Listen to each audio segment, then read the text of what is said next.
think the biggest thing with grief is that it's not linear, right? It comes in waves. I think that's, women are used to waves. Women are used to a cyclical, a monthly cycle where, 3 weeks we're okay. And then the luteal phase kicks in for many people in reproductive health. And that's like, just a whirlwind of every emotion you could think of. And then rebounding right after you start menstruation.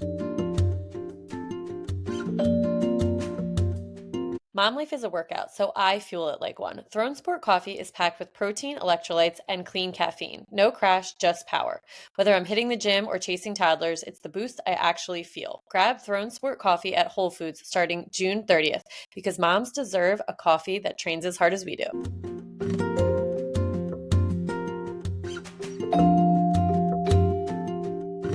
Welcome back to the Running Wine Mom podcast. I'm your host, Samantha Cieslinski, aka the Running Wine Mom. Today's episode is one that holds deep emotion, wisdom, and resilience. I'm honored to sit down once again with Anita Mirchandani, a registered dietitian, nutritionist, certified fitness professional, and a mom of two. I have had the pleasure of interviewing Anita on episode 47. This time, though, our conversation is different. Over the winter, Anita experienced an unimaginable loss, the sudden passing of her husband. In this episode, she opens up with honesty and strength about her journey through grief and how the grief has impacted her physically, emotionally, and hormonally as a woman and a mother. We talk about how trauma and stress show up in the body through elevated cortisol, disrupted hormones, inflammation, and exhaustion, and what it means to truly care for yourself when everything feels upside down. Anita shares her lived experience, her expert knowledge, and most importantly, her heart. This conversation is about loss, but it's also about hope, healing, and the real raw work of rebuilding your wellness in the midst of it all. So without further ado, let's welcome Anita. Welcome back, Anita. Hi, Samantha. Thanks so much for having me today. I want to begin by honoring your story and your loss. Would you be open to sharing about losing your husband so suddenly and how grief has shown up in your body physically, emotionally, and hormonally over these last few months? Sure. Yeah. Oh, just a little background. My husband actually passed away pretty instantly in December of 2024. He was at an event and basically collapsed, which they declared later was cardiac arrest. CPR wasn't working. And sadly, he was in a smaller town in India. So it was miles away from us. But, a pretty good town that where a hospital is legit, but just to get there and everything, who knows? When you look back, you're not sure about any of it. But the news hit me with quite disbelief because it was just like revisiting the nature of the events over and over again. I was like, I just talked to him. He was like literally going to be boarding a flight soon to come home for Christmas holidays because he works back and he goes back and forth and he's a transatlantic traveler with the global business. And so it was just strange. And I think in the initial days after I got the news and we were all processing everything, I had to actually fly to India that evening because we had to, ID the body and take care of cultural rituals that are related to the passing of a loved one. So it was a quick turnaround time, came back in 3 days and, then informed my two little boys what had happened because I didn't want to tell them and then just leave so that they'd be in disbelief over the weekend, not have me as their comfort.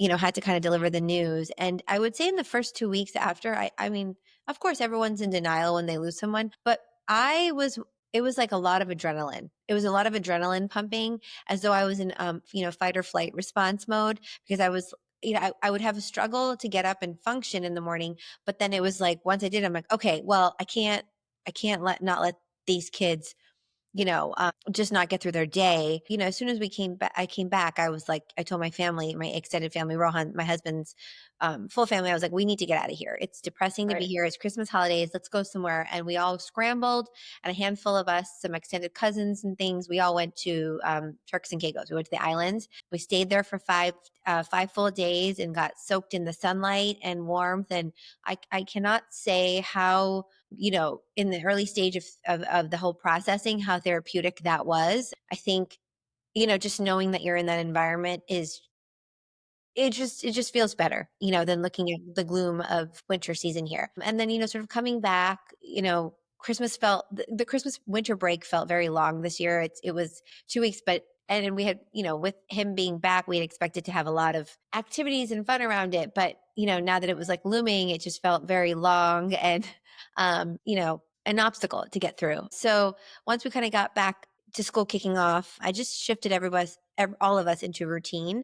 And it was like almost like his passing created a new to do list. So our Right. new to do list started in 2025, and that was how to cope with his loss. So everybody started grief group and grief therapy, and we joined a support group for those who've lost an immediate parent or spouse. Me and my two sons, every other Tuesday, we would go unwinding and figuring out ways to channel all the sadness. So, making a list of things that would make these kids happy, talking to them about it, and then starting to execute that. I felt like I was given a new role, and that's what adrenaline does. It's a hormone that basically causes, and women have rushes a lot more than men do because women are always it's like the nature of how our bodies are wired and we have hormones, men don't, not Right. the same way. So it's like we just sort of it propels us to start navigating things differently. It's kind of like a momentous force. And Yeah. that's kind of what has I mean, for the first few weeks, it was weird. I didn't really message people back or respond. And then after that, I was like full, waterfall of message responses. I was like, okay, I'm just going to respond to everyone now. And it was like, and even you, I think we connected in like Yeah.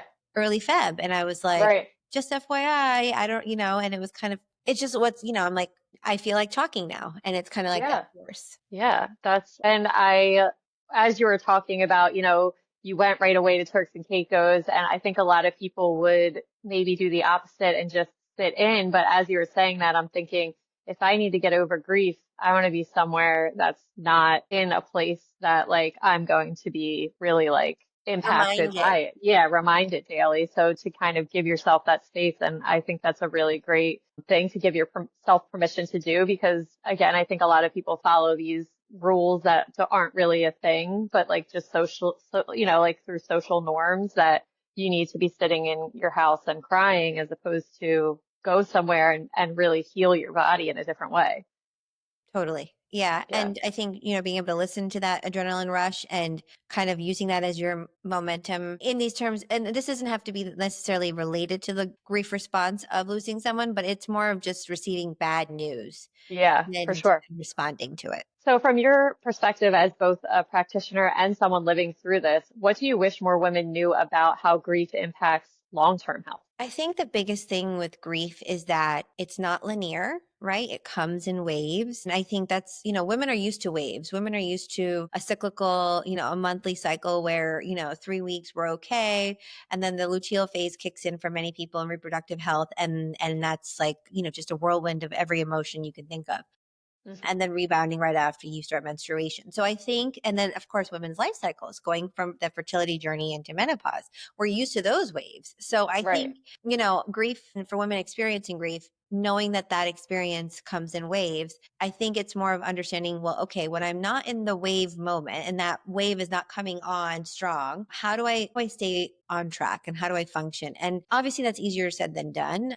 Hmm. But I feel like, at least in this moment, making these small checklists have been very, very helpful for me. So for me in this course of unwinding and managing my grief, making these small to-do lists, which is basically simple functions like, okay, get X, child number one to this sport, get child number two to this sport if you want to, and for me, it was like, if I don't go back and dive myself back into my work, I will sit at home and stare at the wall and find old rom-com movies and just be unproductive. And the thing about that is you're allowed to be unproductive. You're allowed to do that. But I know that my husband set higher standards for myself, for me, Right. because he's the reason I became a dietitian. He's the reason that I am channeling myself in this way because he was like, I want you to find something in your life that you're passionate about, but that also gives you this work-life balance that you can manage your children and supporting that whole process, Right. while he was able to go do what he needed to do, I was able to have my cake and eat it too, in the sense while I was doing the heavy lifting, and by no means is Right. that cake, but I was still able to channel my mind into something that gave me fulfillment. And Hmm. so knowing that he's not here anymore, I was like, I can go this route and I can definitely take and give myself grace every day or every couple of days. And I do, and in various ways. But I can also just channel myself into work and start helping people more aggressively and finding ways to just, make sure people don't have, or whatever I can do to contribute to minimal health complications. Yeah. as a wellness professional. And that's kind of how I gravitated my grief a little bit. Yeah. So, what advice would you have for women who are grieving while also parenting and trying to really hold it all together? Like, that is something that is so tough. How do they do it? How do you I do it? Yeah, I mean, for me, I think it's talking to my kids. Like my older Hmm. son, he's almost 11 and he's really mature, which I'm not saying that everyone's going to have the same relationship or it's this, the same formula, but being able to talk to my kids out loud about my husband has been helpful. Like, you know what daddy would have loved, or if I was making something for dinner, I would have been like, well, daddy would have eaten this with barbecue sauce. You like ketchup and you want garlic aioli. This is so funny. And like, incorporating him in ways that um, consistently remind me of the fact that if he was here, this is how he would do the activity of the moment. Or even be like, guys, you know what? I'm really sad today. Like I've had a really rough morning. Some mornings you're upset and you cry and you don't know why. Well, I'm really sad about daddy today. And in this last few months, it was my birthday at one point. I was sad, and it was my husband's birthday at one point, and I was sad. And, kind of like explaining to the kids, maybe even before those moments come, like, hey, I know it's a birthday and I appreciate you trying to make me feel better, but this is how I'm feeling today. And Yeah. so I just feel like you just got to feel and don't hide the feelings. You don't have to do it after dark when the kids are asleep. Maybe sometimes it's natural to do it then because you just don't want to be disturbed about it. But also, letting them know that you're human and that you're missing him and that it's not like a wall for you. Right.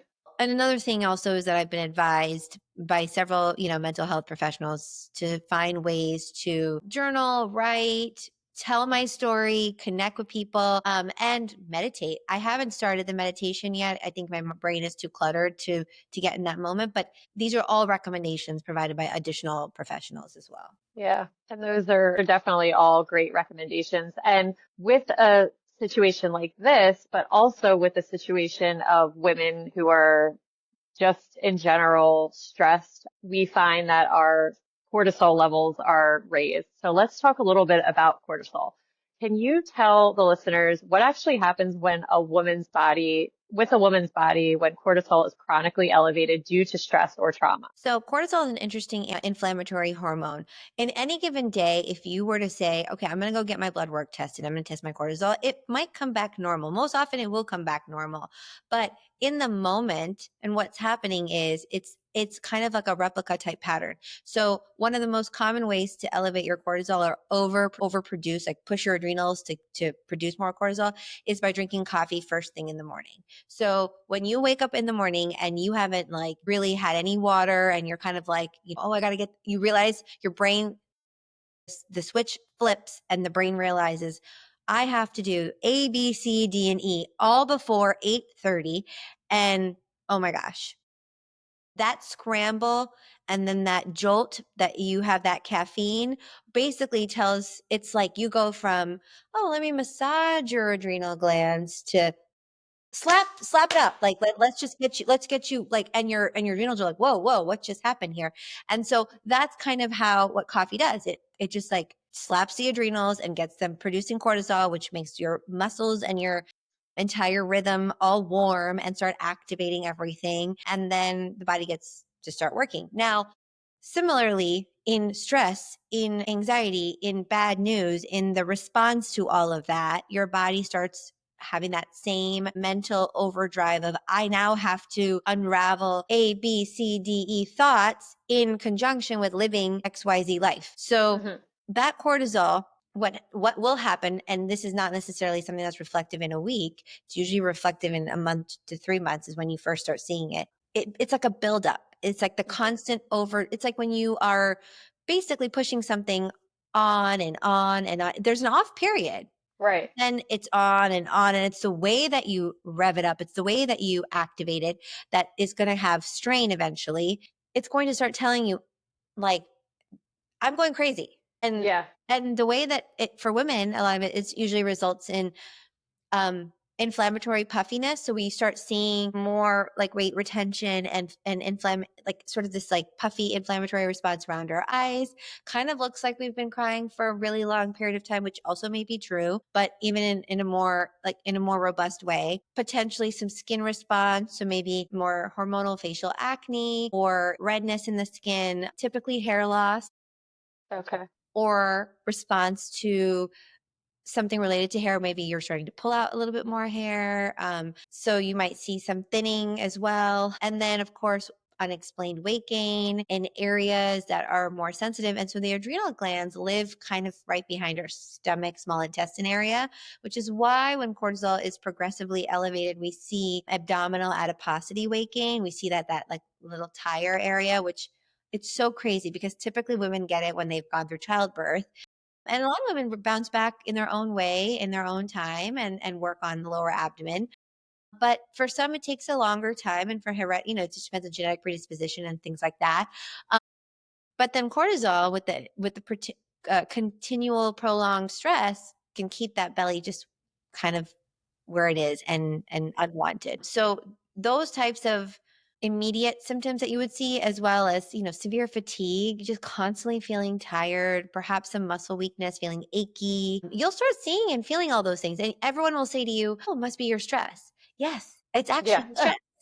It is, because the stress is causing the cortisol, which is causing difficulty concentrating, not being able to pay attention, and just being snappy and irritable. These are all sort of big pot of these types of symptoms that you will start seeing and feeling during Yeah. this response. So as you're saying this, I'm thinking, well, I immediately have like an espresso in the morning. That's how I start my day. So my adrenal glands are probably like chill.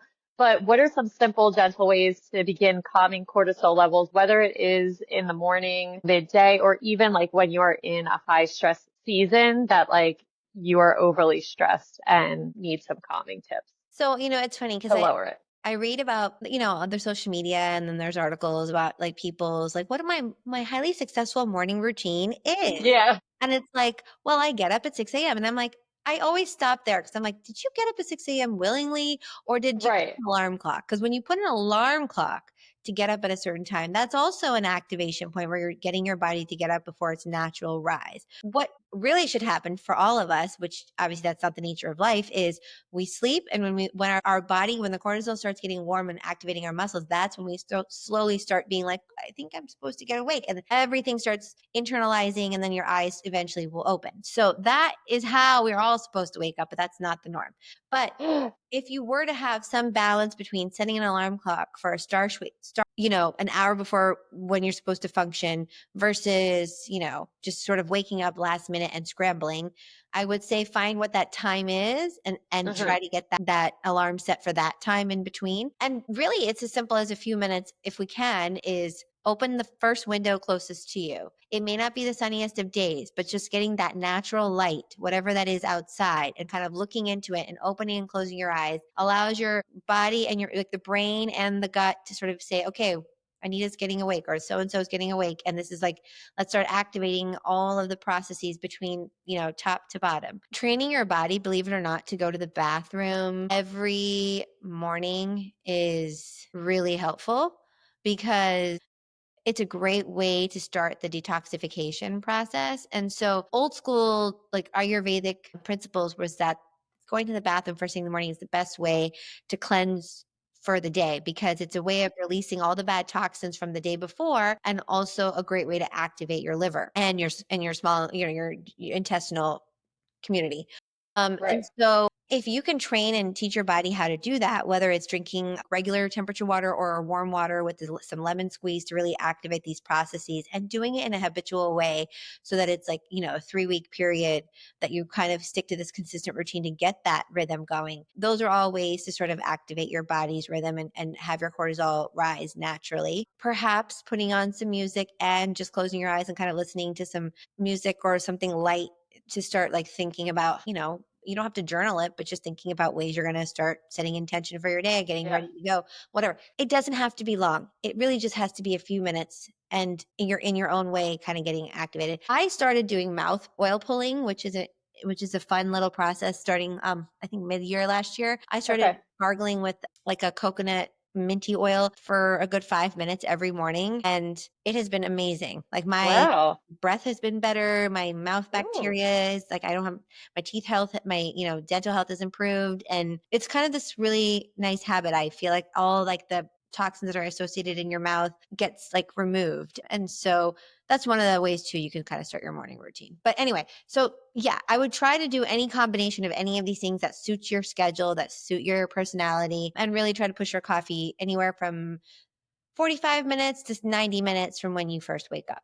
Okay, that's good If you advice. are a coffee drinker. Yes, I am. I'm like, okay, I'm gonna switch to maybe some warm water and lemon now, and then I'll do my coffee second. So during periods of high emotional stress, how important is it also to shift toward anti-inflammatory foods and routines?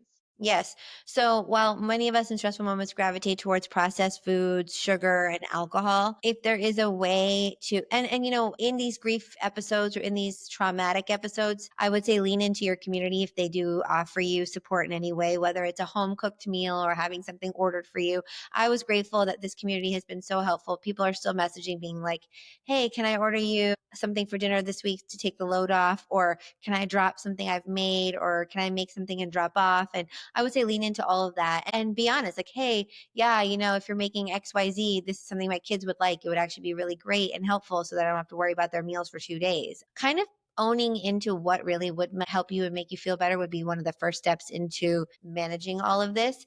And Hmm. then, of course, when it comes to foods, traditional anti inflammatory foods all really go back to the roots of just being wholesome and not processed. And so, whether that's incorporating nuts and seeds into every meal, finding ways to increase your fiber so that you're feeling more energetic, you're feeling full longer, it's helping your daily motility rhythm. I call it the balanced plate method. It's easier said and done for me because I know the direct sort of response when I eat that way, how good I feel. So Right. because it's ingrained in me, it's not as difficult. But for many people, it will be very difficult to just sort of be like, oh, all of a sudden now with everything I'm dealing with, I'm going to start doing a balanced plate. Yeah, it's So like more stressful. yeah, it is more stressful and anxiety inducing. So I say this with levity, like none of this is necessarily going to happen overnight, but any one of these habits implemented here and there can help you manage your day better, give you a little bit more energy. But you have to trust it to do it and do it a few times and trust it to see how you're feeling. I would say start your day with any kind of healthy fat, protein, fiber. So something simple as if you like, Greek yogurt, you could do a Greek yogurt bowl with, nuts and seeds and, some blueberries. If you like cottage cheese, you can infuse cottage cheese in your eggs. You can infuse cottage cheese.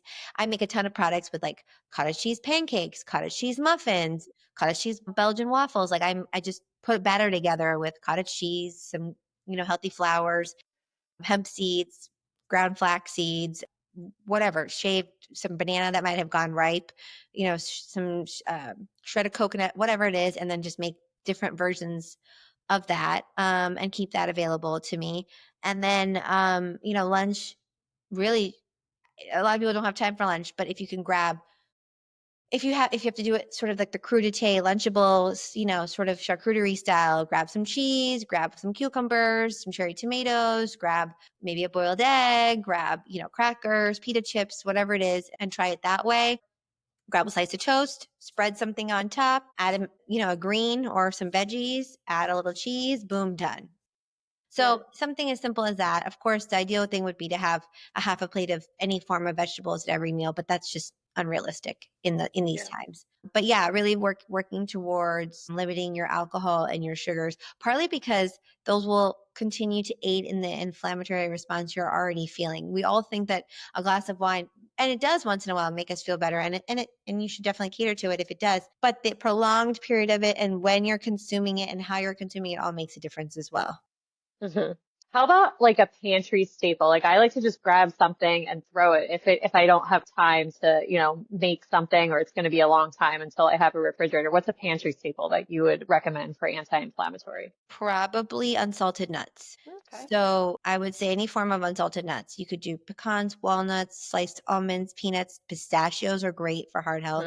Hmm. And I would, if I have time, I try to make my own trail mix and mix a bunch into a container so I can just grab it out. But if I don't, I'll just grab a few bags and just grab like, I take 4 fingers and this sort of top palm full, finger full, and just put it into a bowl and then just have that and nosh on it. Perfect. Well, so As if stress doesn't affect us enough, how can grief or chronic stress accelerate perimenopause symptoms or make them more intense? So in perimenopause, we start seeing the shift towards, progesterone. And so typically when you are grieving and you are more stressed, you might notice additional spotting earlier in your Mhm. cycle.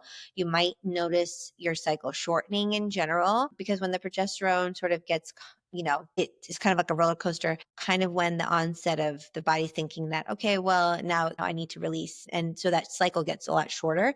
Right.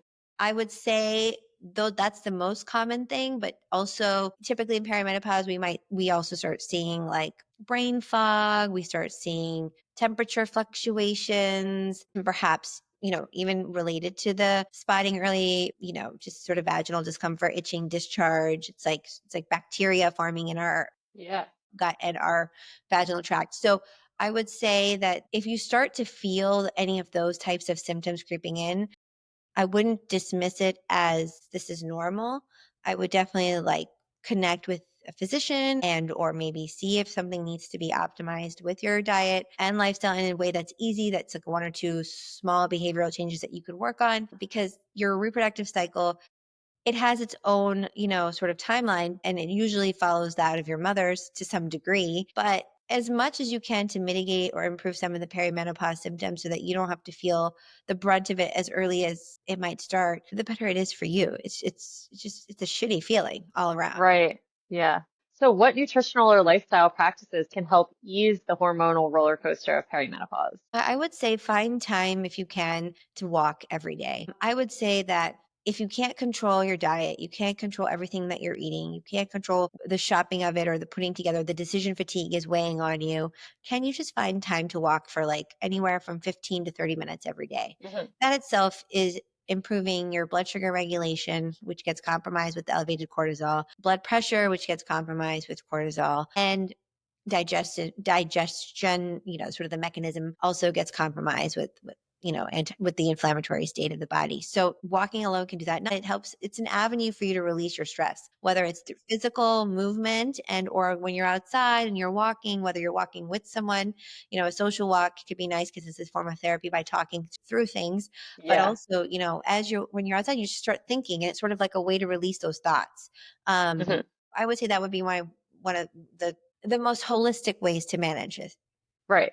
Yeah. And so how about the emotional toll of perimenopause, especially when layered with grief or identity shifts? The emotional toll is really hard. You just need to make sure, I mean, if you can find an avenue for yourself to release some of those feelings, thoughts, anxiety, tears, that would be the best way. As I said, whether it's writing the same thoughts over and over and down every day, like today sucks. I really miss you. I wish you were here. Did you see? Because I'm sure you're watching somewhere that, this happened and it made me feel this way and I don't like it. And kind of like Right. addressing something as simple as that to, like I said, crying or letting it out or being honest with your feelings in every moment. Many times I'm in the car and I'm at a stoplight and I scream. I actually scream like, what the actual F? Like I just Yeah.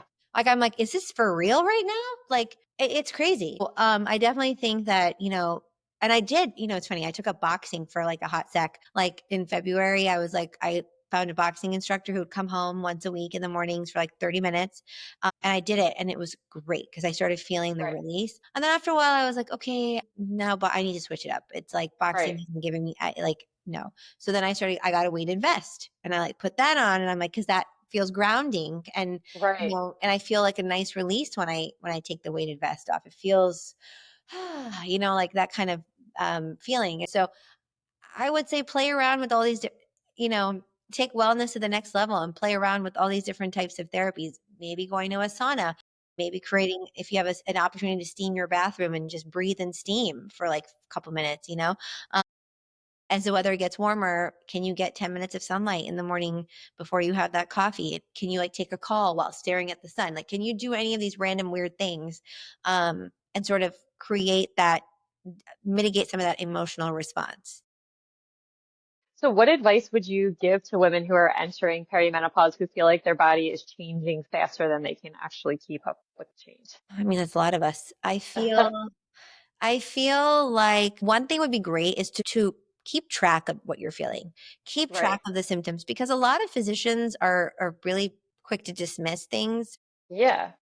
They're quick to say things like that's normal or And that's your age or whatever. So if you're keeping track of the symptoms, how frequent they're coming, specifically when they're coming, it would be great for someone like even myself as a dietitian to be like, well, what did you eat that day? And maybe that's right. the trigger, because in conjunction with perimenopause hormones shifting between estrogen and progesterone, and being those two, of course, and follow FSH as well, Right. those three actually being affected by stress hormones, as well as histamine, which is another inflammatory hormone that comes in.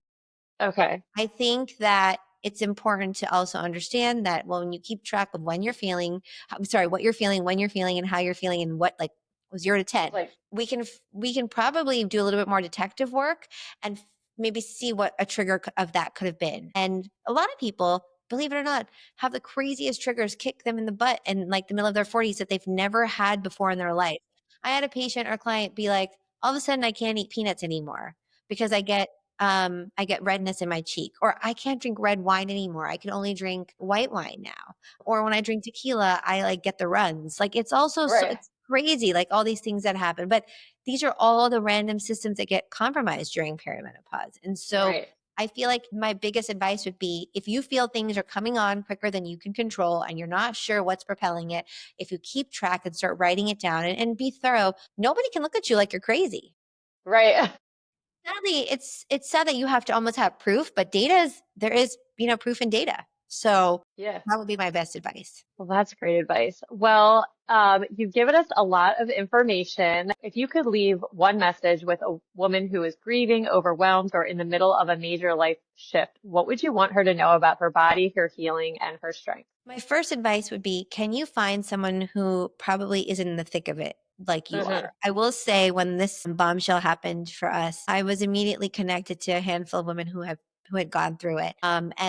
And find those support groups and be able to connect with people who have either experienced the same sort of physicality as you, and taking and learning from them on what things worked for them and how they managed it, and or just being able to know that you're part of a community of people that are going through it together. So I feel like that's the first level of comfort. And the second level of comfort is also that in the initial stages of just accepting the moment, I would say, it's intuitive eating. Go with Hmm. whatever it is. There might be periods of time you're not hungry at all. You don't feel like eating. Food makes you feel nauseous.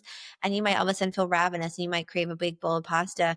And that's okay, because that's just your body's way of saying, like, it's its way of decompressing. And so I would say, really, really embrace intuitive eating and try to sort of navigate that process in the initial weeks after. Also, if there's any way that you can prioritize your sleep, because I will tell you this, you can't control how you feel in the moments that you're awake, but you can Right. control when you shut off and how you shut off.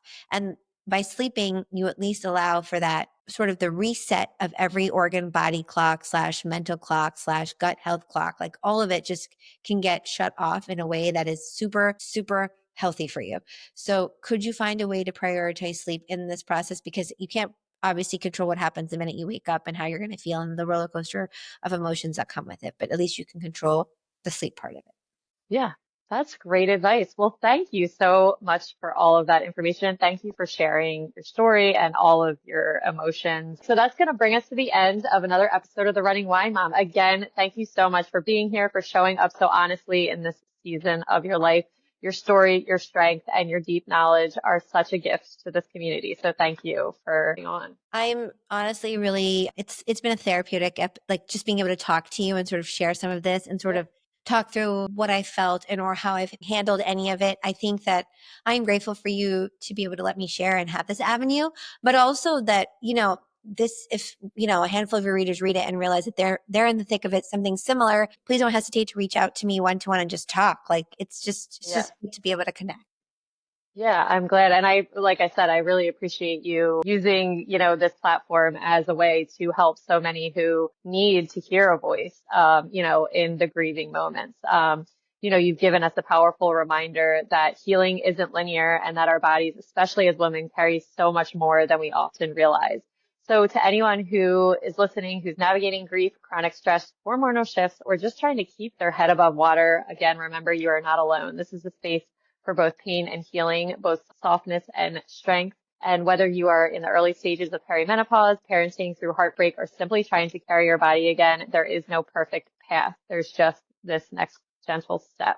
So if this episode resonated with you, please share it with a friend, leave a review, or tag us on socials. You can follow me on Instagram at the Running Wine Mom _. And Anita, where can the listeners find you? Yes, at FITNUT Anita, Fit Nut Anita on Instagram. Perfect. And I will link all that. So thank you so much for joining us today. Remember, you are strong, you are capable, and you are all amazing. Until next time, keep running, keep sipping, and keep embracing the joy of motherhood. Cheers. And I will be back next Tuesday.